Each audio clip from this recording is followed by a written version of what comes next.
Hey PC Master Race, I'm going to show you how I did my LCD window, and it's actually not that hard.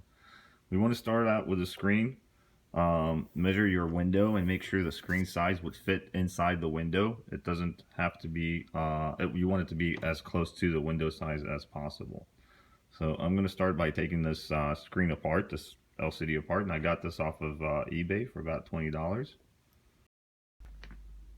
So with this particular LCD screen, I had to take the bezel off first, and this Samsung is really just clipped together, so there's no... As soon as I took the bezel off, this LCD pretty much just comes out. And what I'm going to do is disconnect all the cables and wires from underneath before I actually lift it all the way up. And then we'll start taking this LCD apart. So here's the back of the LCD. I took it out of its casing. That wasn't very difficult. And you can kind of expect to see pretty much the same thing on most LCD monitors. It'll have kind of like a shield like that. And the LCD will be connected with an LCD cable, which I've disconnected over here. And then the backlight right here and down here is going to be powered up by a power supply unit and everything here. Now, we're not going to need all of this because we're actually going to power it off the USB, the internal PC USB. So the next thing to do is to take all the rest of this apart completely. Just unscrew everything, take all the shields off. We're going to get down to the board. To make things easier, I took the boards and everything, just disconnected all the wiring and cables around off the LCD. And I'm just going to take the control board out. The control board is easily identified. It's the board that'll have the outputs on it. We don't really care about the power board, and that's going to be a separate board. So we're just going to focus on the board that has these outputs on it. And this is the board that we're really concerned with. As you can see, it's the board that has the outputs that I was talking about. It is also the board that's going to connect back to the LCD screen once we're done. So we're just going to take this board out, and we don't need any of the rest of the stuff here. So this is the board that we got, and don't forget to unscrew these little things from here before you pull it out. Makes it a lot easier to pull out. This is the board. This is all we're going to need. Now we're going to start taking the backlight off the LCD, and that's the next step. First thing we're going to do on this particular LCD is unscrew the board. There's 3 little screws, so we're going to unscrew the board from the back of the LCD. Just as a general recommendation, when you get to this part, if you see a screw, unscrew it. That's basically it. Okay, so unscrewed the screws, and the board is now loose. We don't want to damage any of the board or any of these connectors, and there's going to be something else on the bottom end of it, which we'll get to in a minute. The next thing we need to do is basically just pry it open and get the LCD out. Okay, so I pried this part off, and that's the front of the LCD. And it's kind of glued to the part I was talking about earlier, not to damage the board. So I'm going to very carefully remove it from that board.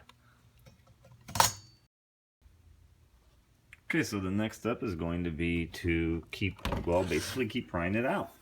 Now I'm going to pry all the plastic cover that goes around it, and as you can see, all it is just clips. So basically I'm just going to go around with my screwdriver and keep prying everything out. I'm going to eventually get to the backlight and separate the two.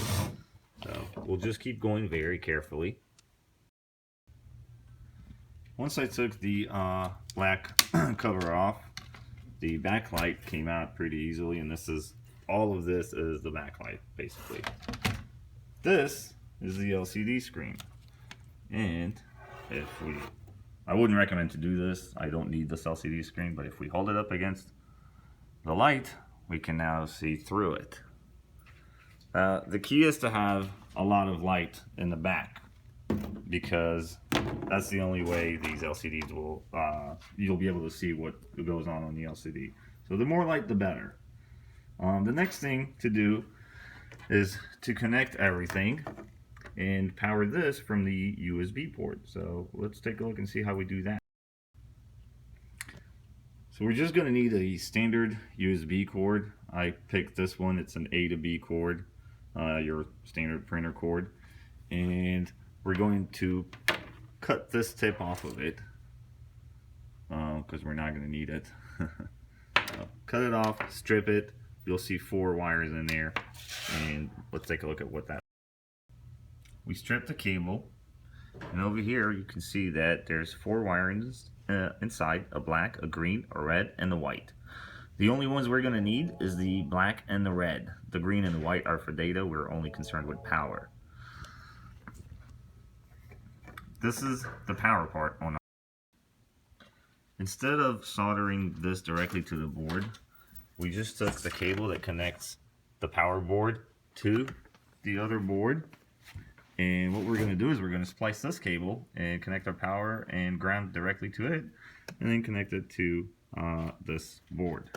So the next thing to do is obviously splice this, solder the two together, the 2 right ones together, and we'll see how it works.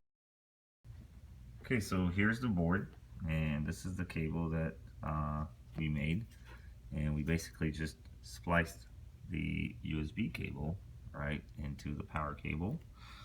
This particular one didn't have a ground leg on here, so we soldered the ground leg on the bottom, and then the power to the port itself. Next thing to do is to connect it all and see if it works. So this is basically how it's all set up. This is all done. This is the board. The board connects back to the LCD using the LVDS cable right over here.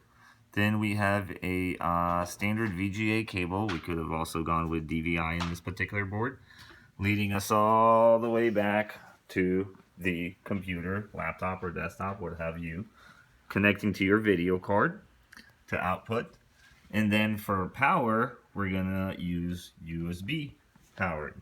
I have an extension cord. You want to make sure that you make cables as long as you would need them to feed them to the back of your computer. Okay, so it's connected, and as you can see, there's nothing on the screen. That's not because there's nothing, that's because it needs light. Can you hold the phone?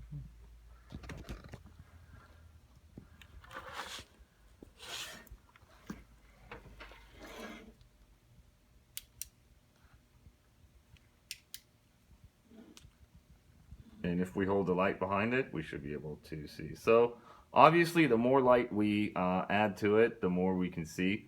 At this point, it's a secondary desktop or desktop screen, and we can start using it as we wish. The rest is about configuring the screen.